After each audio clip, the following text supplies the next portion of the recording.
Hi. Do you have a dog who gets anxious, maybe around skateboards, strollers, cars, other dogs, or just generally nervous? Well, if so, I have the episode for you today. My name is Mary Debono, and this is the Easier Movement, Happier Life podcast. And yeah, it's all about you, your horses, and your dogs. So last week we talked about helping a herd-bound horse, a horse who got very anxious when he was taken away, separated from the herd. And today, as promised, we're going to talk about an anxious dog and not just one particular situation of anxiety, but general anxiety. Again, there could be many, many reasons for why your dog is anxious in certain situations. So, the first thing I want to emphasize is that anxiety is pretty natural. It's not something that you want to try to punish or correct out of your dog. So let's be super clear on that right at the get-go.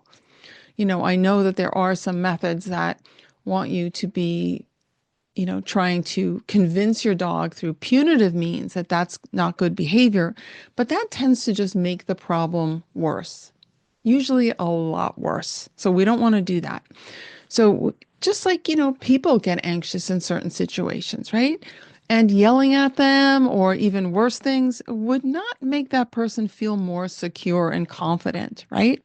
So we want to find a way, and I have some suggestions to help your dog feel more confident, calm and confident in their life. Okay. So, you know, um, I'll tell you the story about my dog Ruby, who's no longer with us. She was adopted. We adopted her when she was about 4 years old, and we had her for over 13 years. And she was an amazing dog. We had adopted her from the county animal shelter, what people refer to as the pound. And they said that her owner had relinquished her, didn't want her anymore. And that happens for a variety of reasons. I'm grateful that the person didn't just throw her on the street, right? So there's that.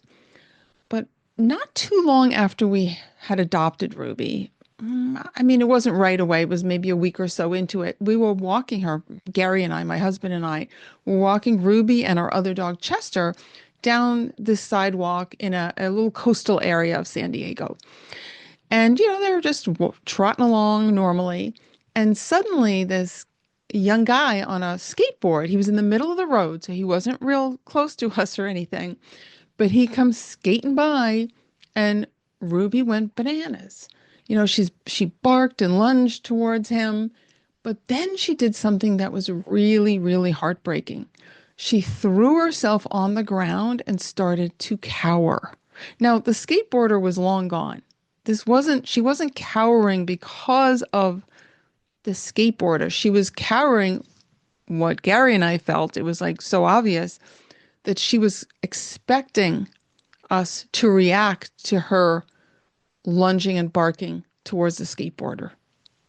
And we had other evidence too, I mean, nothing that we could prove, but just based on other behaviors that she was probably treated very harshly.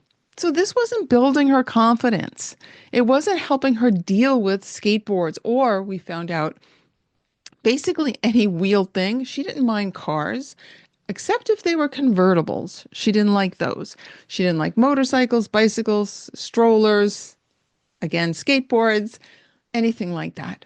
She really, really didn't like. She also had issues with other dogs, not our own dog, Chester. She was fine with him, but other dogs that she would meet on a walk. So it was more like what people refer to as leash aggression, which often is based in fear, right? Because dogs know they're more vulnerable when they're on a leash. Okay. So that's what we were dealing with. She had a lot of these things. Actually, even if a person ran by, she was reactive to that. They didn't have to be on roller skates or a skateboard, but if they ran by her, okay, that was a problem. So anyway, I will I will tell you how we dealt with all that, but I'm going to give you some things that you can do right away for your own dog as well. Okay. And the first thing is to check in with your own emotional state. Okay. Because your dog is incredibly attuned to you. They can tell how you're breathing, right? They can tell if you feel stressed. They can tell where your attention is. So, first things first, center yourself.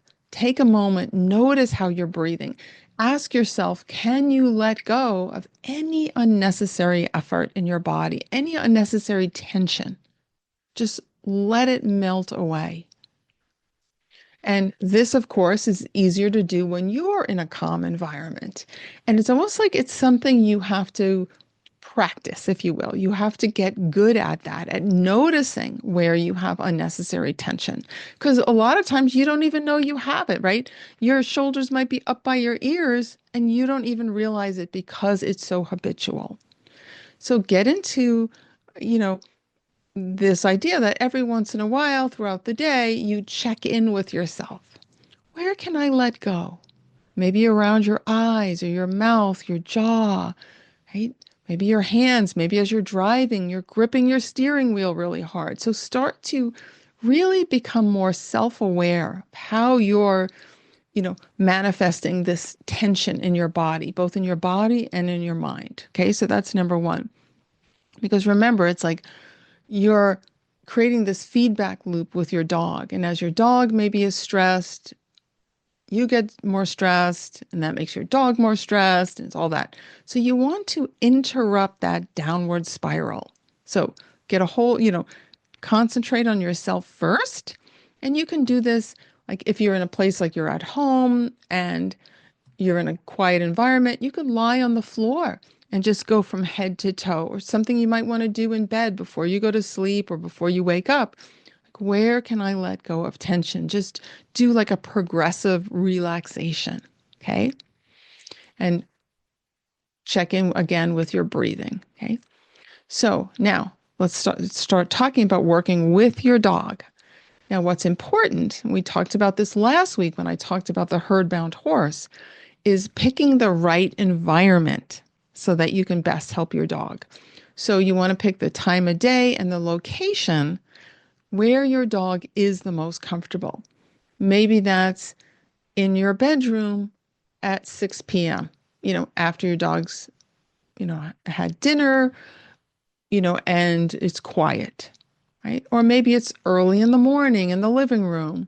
Maybe it's in the backyard at 12 noon, wherever your dog is most comfortable.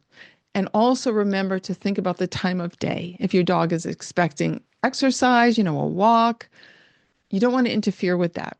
If your dog is hungry, right, that's not going to be very relaxing either. So pick the time and the location where you feel you can best serve your dog.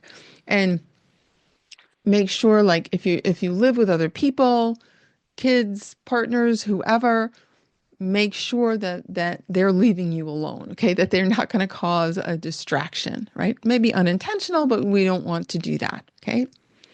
So one of the first things that I talk to people about when it comes to helping quiet a dog or a horse or a cat or anyone is this idea of connected breathing. It sounds so simple. It's fairly simple and it's really profound, okay? And what it involves is you placing your hands on your dog's rib cage. If your dog is okay with that, if your dog is not, you can put them somewhere else, or you don't need to touch your dog at all. You don't actually technically even need to be in the same room at first, but you're going to start to just simply listen to your dog's breathing with your hands. And when I'm semi-joking about not necessarily having to be in the same room, it's at first, there are some dogs that really don't want to be touched, but by you sitting quietly somewhere else and not putting pressure on them, right, they will often then be attracted to you. And you might find then they come a little closer, or maybe they come and sit or lie right near you. Okay. So what's important is that you're not putting undue pressure on your dog. You're not asking your dog to do something that they're not comfortable with. Okay. That's really important. So let's say now you're in a situation where you can put your hands on your dog's rib cage or simply put your hands in your lap. But you're just observing the rise and fall of your dog's rib cage with the breath. And you're not judging it. You're not wondering if you're doing it right or anything else. You're just being present with your dog. You're noticing the sensations, right? Whether your hands are on your dog's rib cage or maybe they're on your own thighs, you're just feeling the sensations, right? This helps to focus your attention, okay? And get you out of all those thoughts that we're constantly being bombarded with. So we want to focus our attention by focusing on physical sensations and things we can observe, okay? Things that come in through our senses. So that's really, really important. Now, when I do connected breathing, I like to really take it into like a body, mind, and spirit components. So I think about as I'm breathing in, right? The breath is getting filtered through my heart, right? And as I breathe out, it's also getting filtered through my heart, and I'm breathing out love and appreciation for my dog. And I'm breathing in my dog's love and appreciation for me. Now, maybe this is a brand new dog you're doing this with, and you think, I don't know if my dog loves or appreciates me. They do.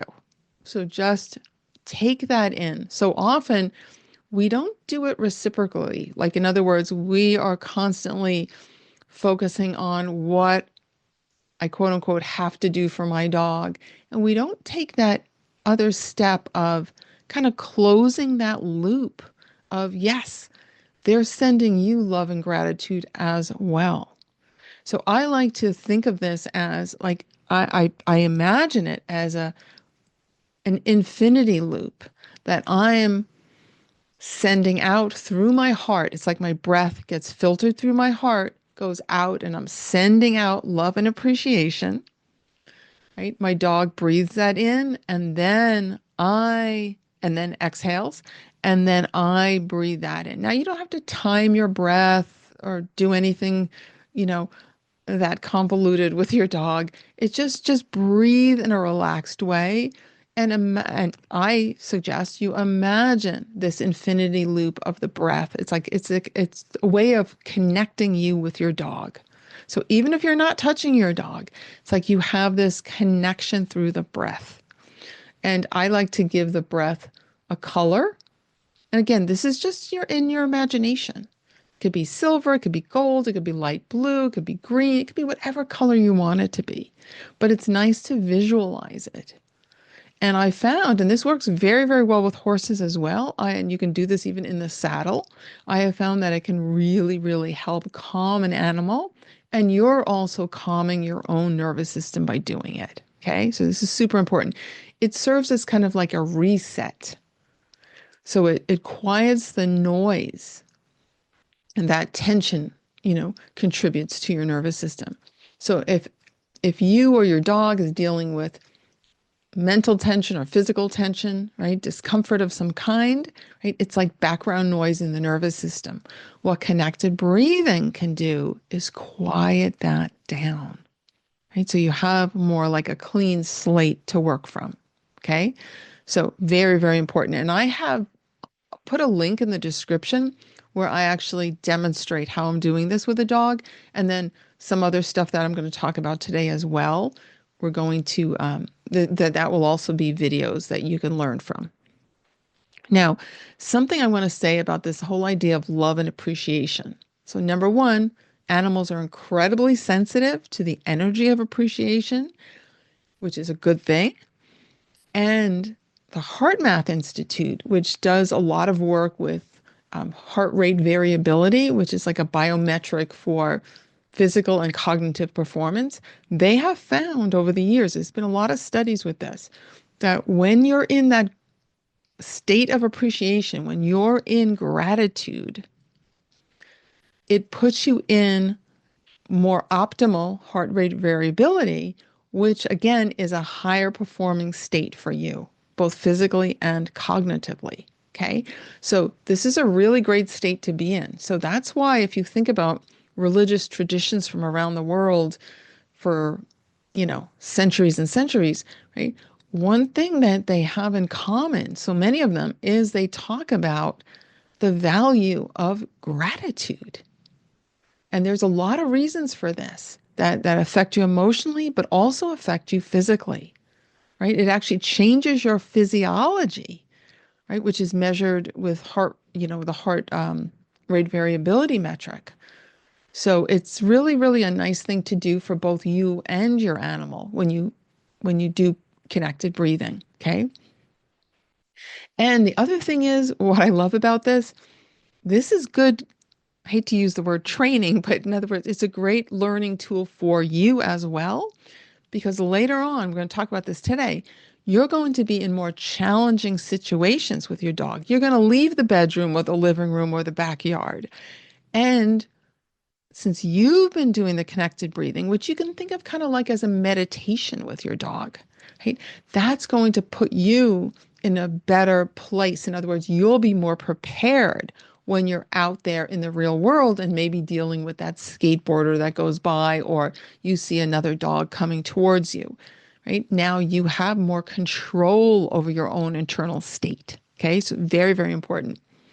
Okay, another really powerful tool I call rhythm circles. And again, I can't teach it to you over this podcast. However, I do have video training for you, right? So I will have a link in the description for those videos. And this, again, it's very, very important for dogs. It's very, very important for horses and other animals as well. But I'll just explain it briefly here. It's a hands-on move that that I've designed that is very, very particular. It's very specific because, and I'll just say it again very quickly. What you're doing is you're moving the dog's tissue. In other words, their skin and a little bit of muscle, right? You're moving it around in like a circular fashion, but it doesn't even have to be a complete circle. What you're doing is you're emphasizing one direction, like in an arc, right? And then you release it in an arc. So it's usually a circle or circular-ish. I don't get hung up on if it's a full circle or not. But when you do the training, again, those are free videos. When you do it, you'll see what I'm talking about because I encourage you to do it on yourself first, and you'll feel the difference. If you do it evenly, like using even pressure in a circle, it's very different than if you like scoop the tissue and you hold it and you breathe and then you release it in an arc. Okay, it's very, very different. So now what's so special about these rhythm circles? Well, number one is we tend to do them. I encourage you to do them rhythmically. Now, when you do something rhythmically, right, that's a wonderful way to regulate the nervous system. So your nervous system quiets and your dog's nervous system quiets. Okay, super important.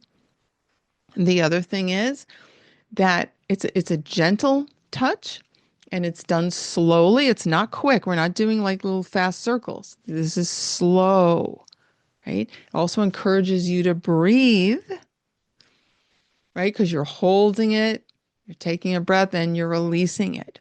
Now, so because it's light and slow, it activates particular receptors in the dog. Okay, we have receptors all over the body, so do our dogs. And in all kinds of mammals, they have particular receptors called CLTMs. And these receptors actually get processed in the emotional part of your dog's brain, or horse, by the way. And what's so cool about that, you think, well, who cares about these receptors? They actually stimulate the release of different hormones that help your animal bond more deeply with you, which is pretty darn cool. They also have done studies in mammals that when these receptors are stimulated, those animals are more resilient to stress. So that's a really wonderful thing because we know that it's the stress, right, that's causing that anxiety loop that happens. So both you and your dog benefit from that. Now, in addition to that, the when I'm talking, and this may not make sense just listening to the podcast. So please go get that training. It's free, the video. When you're moving the tissue around, the dog's tissue or the horse's tissue, right? And I'm saying tissue, it's like the skin, it's the muscle underneath, right? It's light though. You're not digging into your animal.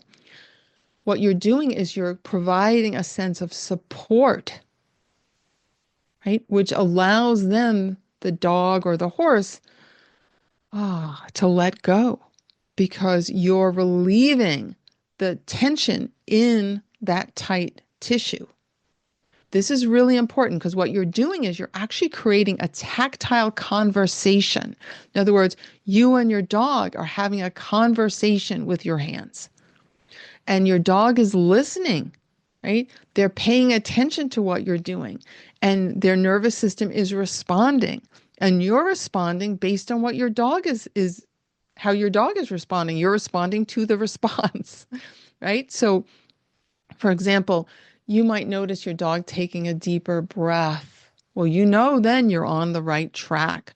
Or you may see a softening around the eyes and the mouth, right? So there's all kinds of ways that you're going to tell that, oh yeah, this is really, really helpful for my dog. And it may not happen right away, okay? You need to be patient with your dog because they don't know what you're doing, okay? But the work itself, if you do it just patiently, you're not going to correct or force it on an animal, right? I have seen it to be then appreciated, I'll say, okay? So again, it's very hard to describe just in a podcast, but go check out the trainings. So now once you've established all of this in, a quiet place, right, where there aren't any distractions, where your dog is feeling comfortable, now it's time to step out of the bedroom or the living room. And maybe you're taking a walk down the street. Now you want to make sure that you start at a place where it's not going to be at all over a threshold for your dog. In other words, you don't take your dog into the den of lions right away, right? If you know that your neighborhood has a lot of noisy cars or skateboards or dogs or whatever it is that your dog is worried about, you go somewhere else, maybe the quiet section of a park. So even if it means you put your dog in the car and you drive somewhere, you go somewhere where it's a little step, just a gradual step from the bedroom or the living room, but not that, intense, right? You want to make sure you stay under threshold for your dog. And so it's enough of a challenge, but not too much of a challenge. And now here again, I would encourage you, if for example, let's say you did pick a quiet spot in the park, time of day that there aren't a lot of other people or dogs or kids on roller skates or whatever. And now maybe you start doing the connected breathing and the rhythm circles in the park, right? So now you're transferring that feeling of calm, confident connection that you and your dog have. Now you're transferring that to something outside of your house, your home, right? And this is a great way. So now just say, oh, somewhere off in the distance, someone is walking a dog.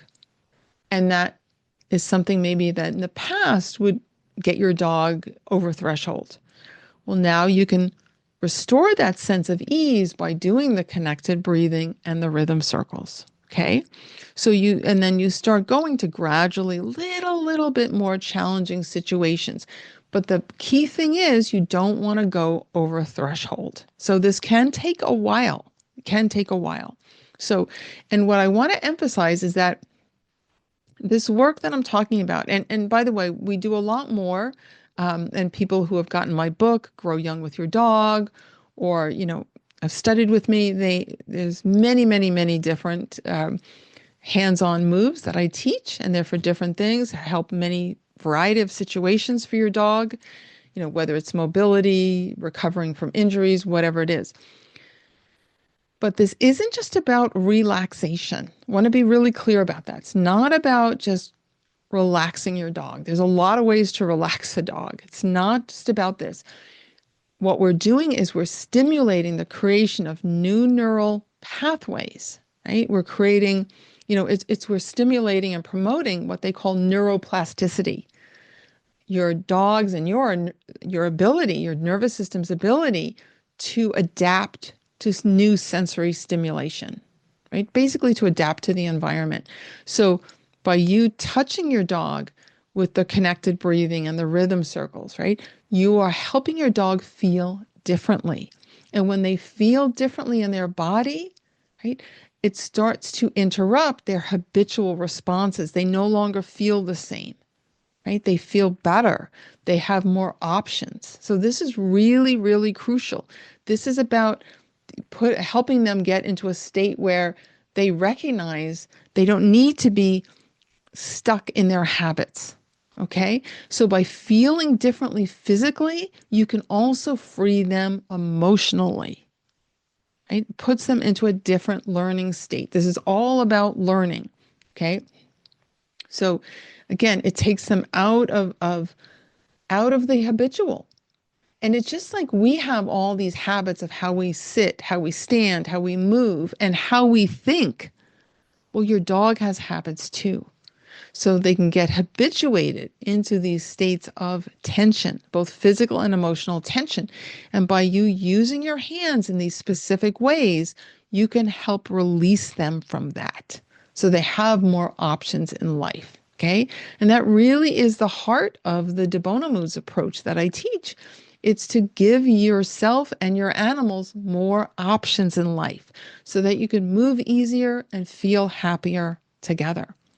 So let me tell you something about Ruby, my dog Ruby. So I mentioned her earlier about how she had a lot of reactive behaviors. And so, of course, I was working with her, right, which helped change her state. Now, I will also say, and I suggest you think about this as well, I also used positive reinforcement training with her. I'm a big advocate of that. And I have worked with dogs my whole life. I've used that forever.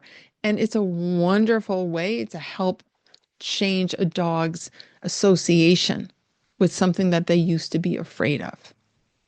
And actually, before we get too much into that, let me say this. It's also really, really important that you get your dog checked out by a veterinarian, especially if you're dealing with severe anxiety or aggression or anything like that. You want to make sure that a veterinarian has ruled out any kind of medical issue. And matter of fact, it's actually a good idea, again, if you're dealing with a serious issue, that maybe you consult with a veterinary behaviorist, okay, a certified veterinary behaviorist. Right? They might be able to really give you other tools to help your dog. Okay.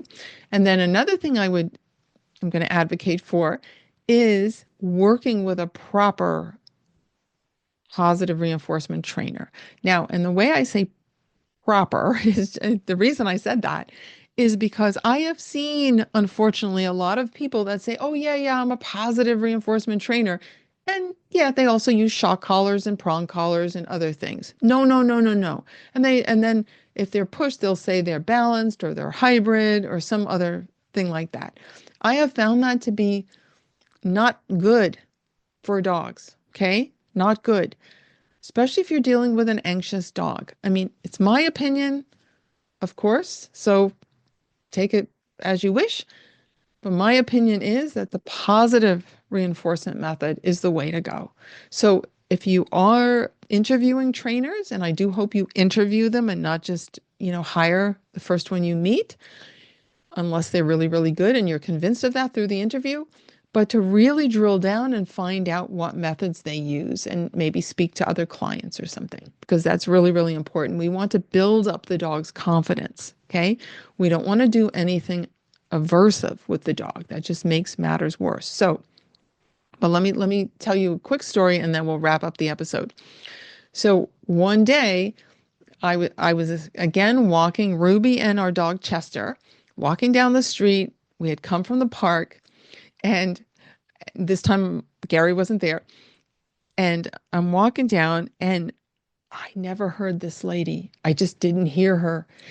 But suddenly there was a woman with a baby in a baby stroller and a dog, and she was running and she came right next to us. We were on the sidewalk and she was basically in the gutter, like she was right next to us. And okay, this is where it was so good. This is what Ruby did. She saw the woman and the stroller and the dog and all those things, right? All of her, basically, it was like all her previous triggers rolled into one. And you know what she did? She's walking down the street. She turned around, she sat, and she looked at me. And she's basically saying, well, where's my biscuit?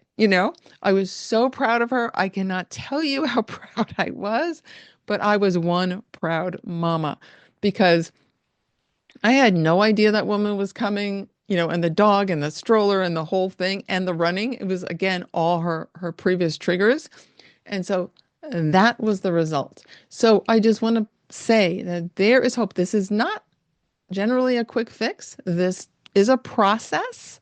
So please be patient and remember that you might get ups and downs. It's like your dog might seem, really okay for a little while and then suddenly react to something, right?